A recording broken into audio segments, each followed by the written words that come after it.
Cut ஆஃப்ல எதுவும் பாதிப்பு இருக்குமா இருக்காதா அப்படின்றத நம்ம அனலைஸ் பண்ணிட்டு இருக்கோம். அது கூடிய சீக்கிரம் இந்த வீடியோ ரிலீஸ் ஆனா அடுத்த அரை மணி நேரத்துல அது வந்து உங்களுக்கு வந்து ரிலீஸ் ஆயிரும்.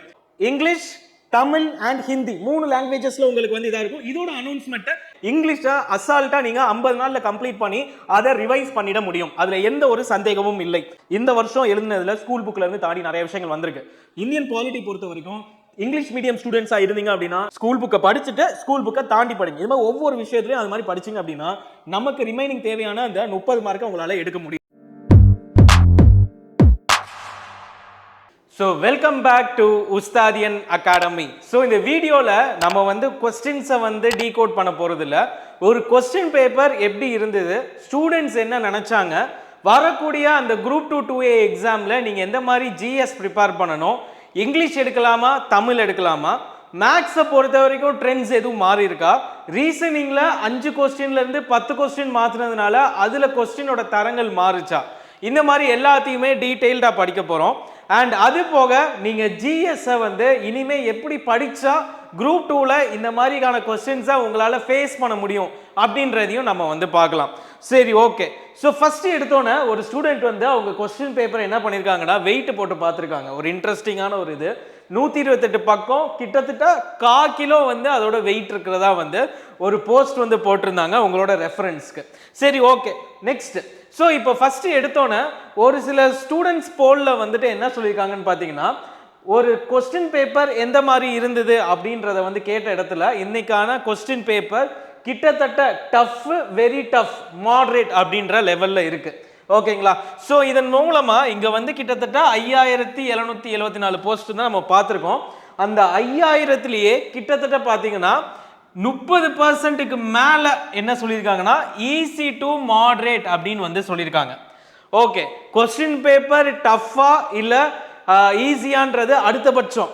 ஆனால் கிட்டத்தட்ட இருக்கக்கூடிய போஸ்டிங்க்கு எழுதின மக்களோட எண்ணிக்கை வந்து எவ்வளோன்னு பார்த்தீங்கன்னா 13 லட்சம் பேர். ஸோ அதில் வந்துட்டு கிட்டத்தட்ட இதே 30% போட்டால் கூட அவங்க நிறைய பேருக்கு என்னது இந்த கொஸ்டின் பேப்பர் ஈஸியாக இருந்திருக்கு. ஆனால் மோஸ்ட் ஆஃப் த பீப்புள் 70%க்கு வந்துட்டு இந்த கொஸ்டின் பேப்பர் டஃப்பாக இருந்திருக்கு. இது ஒவ்வொரு வருஷமும் நடக்கிறது தான். கட் ஆஃப்ல எதுவும் பாதிப்பு இருக்குமா இருக்காதா அப்படின்றத நம்ம அனலைஸ் பண்ணிட்டு இருக்கோம். அது கூடிய சீக்கிரம் இந்த வீடியோ ரிலீஸ் ஆனா அடுத்த அரை மணி நேரத்தில் அது வந்து உங்களுக்கு வந்து ரிலீஸ் ஆயிரும். ஓகேங்களா? ஸோ இதுதான் வந்து ஸ்டூடெண்ட்ஸ் ஒரு பொதுவாக ஒரு சின்ன ஒரு ஸ்டூடெண்ட்ஸோட லிஸ்ட்டை வச்சு நம்ம சொல்லியிருக்கோம். இது இங்கே மட்டும்தான் அப்படின்னு பார்த்தோன்னா, நான் பார்த்த லைவ்ல இருக்கக்கூடிய நிறைய போலிங்ஸ் பார்த்தீங்கன்னா வேற வேற சேனல்ஸில் பார்த்தோன்னா நிறைய பேர் வந்து வெரி டஃப் எதுக்காக அப்படி கொடுத்துருக்காங்கன்னு பார்த்தாங்கன்னா, தமிழ் வந்து ரொம்ப ரொம்ப டஃப்பாக இருந்ததாகவும், ஜிஎஸ்ல நிறைய இது வந்துட்டு என்னது கூற்று காரணங்களாக கேட்டதாகவும் இதில் வந்து சொல்லப்படுது. மக்கள் வந்து இதை வந்து அது மட்டும் இல்லாமல் குரூப் 1 ஸ்டாண்டர்டுக்கு இருந்ததாகவும் பல ஸ்டூடெண்ட்ஸ் வந்து இதை வந்து சொல்கிறாங்க. ஸோ அதில் நம்ம அடுத்தபட்சம் இப்போ அடுத்து குரூப் 2க்கு எப்படி ப்ரிப்பேர் பண்ணுறது அப்படின்றத பார்க்கலாம். ஓகே, ஸோ அதுக்கு முன்னாடி நம்ம சேனலில் என்ன பண்ணுறோன்னு பார்த்தீங்கன்னா, ஜூலை 14 காலையில் 9:30 மணிக்கு நம்ம அகாடமியில இருந்து நம்ம உஸ்தாதியன் கரண்ட் அஃபேர்ஸ் வெப்சைட் வந்து ரிலீஸ் பண்றோம். இதுல 3 லாங்குவேஜஸ் வரும். இங்கிலீஷ், தமிழ் அண்ட் ஹிந்தி 3 லாங்குவேஜஸ்ல உங்களுக்கு வந்து இதா இருக்கும். இதோட அனௌன்ஸ்மெண்ட் நாளைக்கு உங்களுக்கு டீடைல்டா உங்களுக்கு கொடுக்கப்படும். அதன் மூலமா நீங்க கரண்ட் அஃபேர்ஸை வெவ்வேறு விதங்களில் உங்களால் படிக்க முடியும். அது வந்து உங்களுக்கு எப்படி யூஸ்ஃபுல்லா இருக்கும், இதை எப்படி யூட்டிலைஸ் பண்ணணும் அப்படின்றதெல்லாம் நாளைக்கு ஒரு வீடியோல நம்ம வந்து சொல்லுவோம். கண்டிப்பா எல்லாரும் சப்ஸ்கிரைப் பண்ணி வச்சுக்கோங்க. நாளைக்கு இந்த வீடியோ உங்களுக்கு கரண்ட் அஃபேர்ஸ் மத்தியில உங்களுக்கு வந்து ஒரு பெரிய கான்ஃபிடன்ஸை உருவாக்கும். ஓகேங்களா? ஸோ ஜூலை 14 இதோட release date. Okay, fine.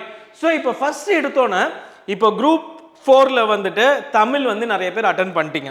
So இப்போ தமிழ் கொஸ்டின் பேப்பர் எப்படி ஸ்டாண்டர்டாக இருக்கு அப்படின்றத பார்த்துட்டோம். ஸோ இப்போ குரூப் 4ல பாதி பேர் என்ன சொல்றாங்கன்னா 20லேருந்து 30 கேள்வி வரைக்கும் என்னால் ஆன்சர் பண்ண முடியலன்னு பாதி பேர் சொல்றாங்க. சரி, அதே மாதிரி ஒரு 20% பேர் என்ன சொல்றாங்களா 15லேருந்து 20 கேள்விகள் வரைக்கும் என்னால் ஆன்சர் பண்ண முடியல அப்படின்றதையும் சொல்றாங்க. ஓகே, ஸோ குரூப் 4 அப்படின்றது குரூப் 2க்கு குரூப் 4க்கு இன்னும் எத்தனை நாட்கள் இருக்கு அப்படின்னு பார்க்கும்போது நமக்கு இருக்கக்கூடிய நாட்கள் 80 நாட்கள். ஓகேங்களா? ஸோ இந்த 80 நாட்களில் உங்களுக்கு வந்துட்டு இங்கிலீஷ் எடுக்கலாமா தமிழ் எடுக்கலாமா அப்படின்ற ஒரு கன்ஃபியூஷன் இருக்கு அப்படின்னா ஆல்ரெடி இதை பற்றி நீங்கள் பல நாள் சிந்திச்சுக்கிட்டே தான் இருக்கீங்க. அதுதான் உண்மை. ஸோ அப்படி இருக்கும்போது இங்கிலீஷ் எடுக்கிறது யார் எடுக்கலாம், யாரு தமிழ்லே வந்து மூவ் ஆன் பண்ணணும் அப்படின்றதுக்கு ஒரு சின்ன ஒரு டிப்ஸ். ஓகேங்களா, இதை வச்சுட்டு நீங்க இங்கிலீஷ் எடுக்கலாமா தமிழ் எடுக்கலாமான்றதை நீங்க முடிவு பண்ணலாம். ஸோ ஃபர்ஸ்ட் எடுத்தோன்னே யார் எடுக்கலான்றதை பார்க்கறதுக்கு முன்னாடி எதுக்காக தமிழ் எடுக்கணும், எதுக்காக நம்ம வந்து இங்கிலீஷ் எடுக்கணுன்றத பொதுவான கருத்தில் பார்க்கலாம். இப்போதான் நீங்க குரூப் 4 எழுதியிருக்கீங்க.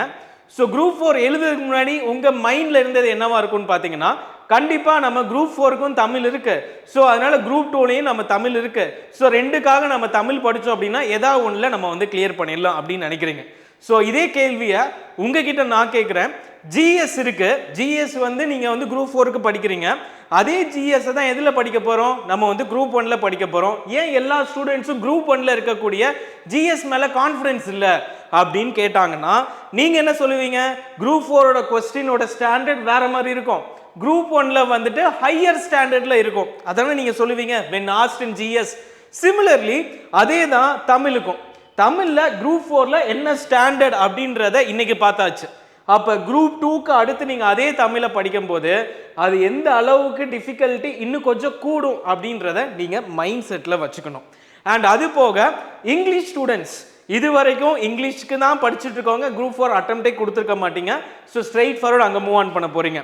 யாரெல்லாம் தமிழில் இருந்து இங்கிலீஷ்க்கு மூவ் ஆகலாம் அப்படின்னு பார்த்தீங்கன்னா, சார் எனக்கு என்ன பண்ணாலும் சரி என்னால் 80லேருந்து 85 மார்க்கை தாண்ட முடியல சார், அதுவும் இந்த வாட்டி இருக்க கொஸ்டின் பேப்பரில் அது இன்னும் வந்து உறுதி ஆயிடுச்சு, ஸோ என்னால் வந்து இங்கிலீஷை 80 நாட்களில் படிக்க முடியுமா அப்படின்னு கேட்குறவங்களுக்கு நான் டீட்டெயில்டாக கொடுக்கக்கூடிய இது என்னன்னா, ஃபர்ஸ்ட் நீங்கள் இங்கிலீஷ் எடுக்கிறதுக்கு முன்னாடி இந்த லிஸ்ட்டில் வரீங்களான்னு பாருங்க.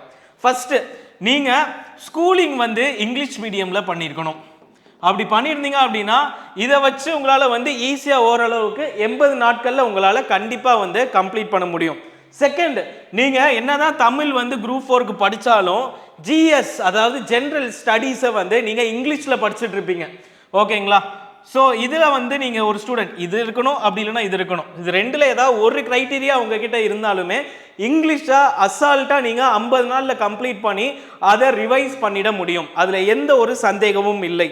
ஓகேங்களா, அது போக என்கிட்ட ரெண்டுமே இருக்குது சார், நான் சின்ன வயசுலேருந்து இங்கிலீஷ் மீடியம் ஸ்கூல் தான், அதே நேரத்தில் நான் வந்து ஜிஎஸ் இங்கிலீஷில் தான் படிச்சுட்டு இருக்கேன் குரூப் 4க்குனா கண்டிப்பாக தாராளமாக உங்களால் வந்து இங்கிலீஷை கவர் பண்ண முடியும். ஸோ இதை வந்து மைண்ட் செட்டில் வச்சுக்கோங்க. Okay fine. ஸோ இதுக்கு அடுத்ததாக நம்ம என்ன பேசணும்னு பார்த்தீங்கன்னா, ஒரு பொதுவான கருத்து.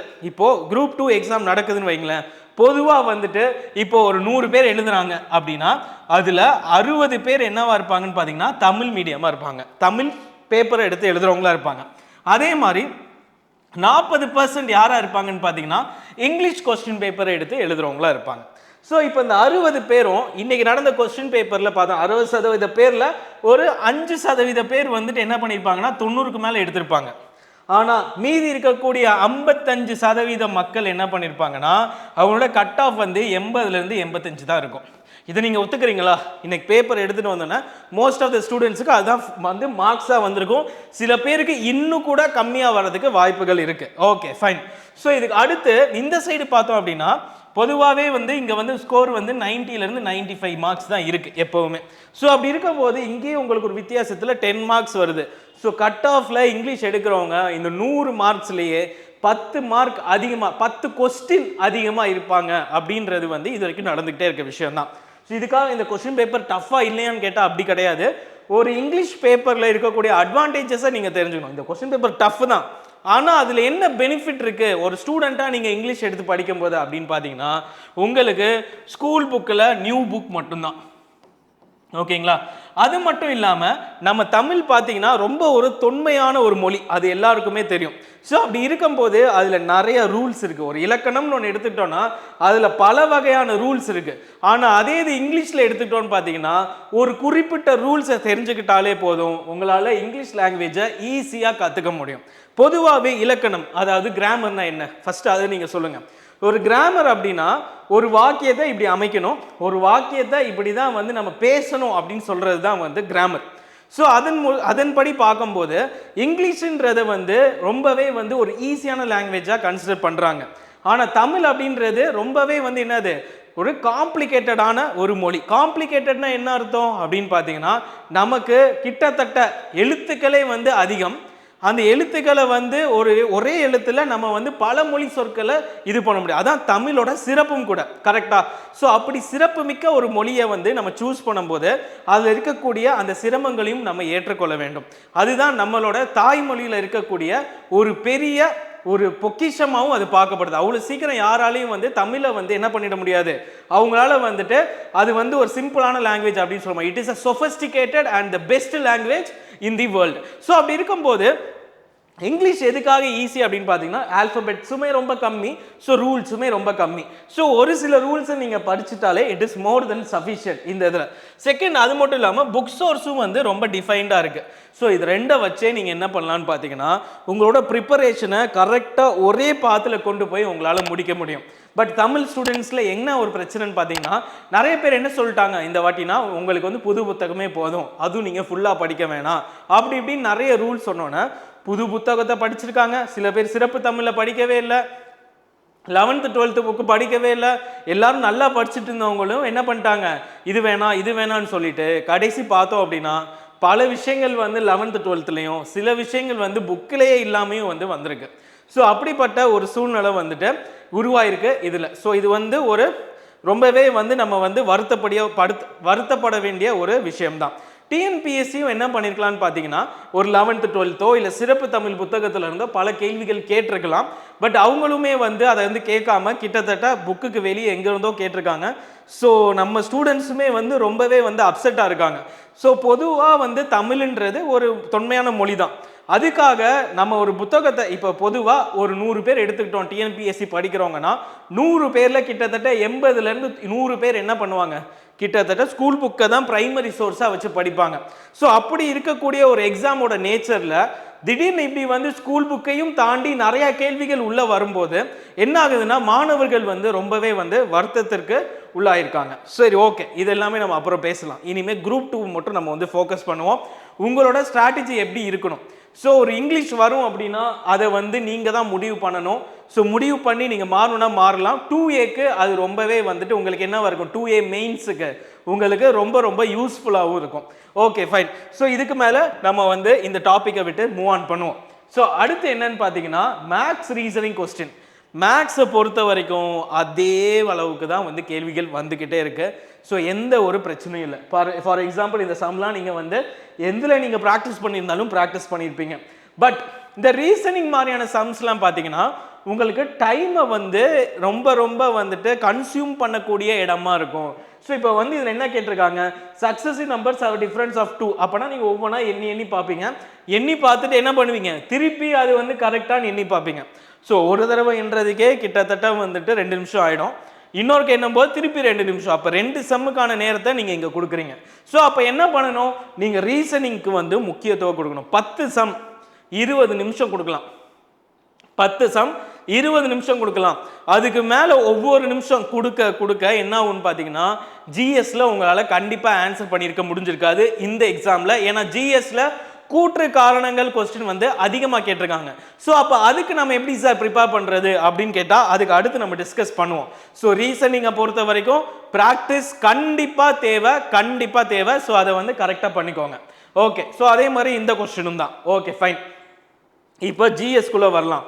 சார் குரூப் 2க்கு இப்போ நான் வந்து பாஸ் ஆகணும் சார், எனக்கு ஒரு கரெக்டான ஒரு ஸ்ட்ராட்டஜி சொல்லுங்கள் அப்படின்னு கேட்டிங்கன்னா ஃபஸ்ட்டு நான் உங்ககிட்ட சொல்கிறது என்னென்னா இங்கிலீஷ் இல்லைன்னா தமிழ் ரெண்டில் எதுலையாவது ஒரு இதில் நீங்கள் வந்து சூஸ் பண்ணுவீங்க.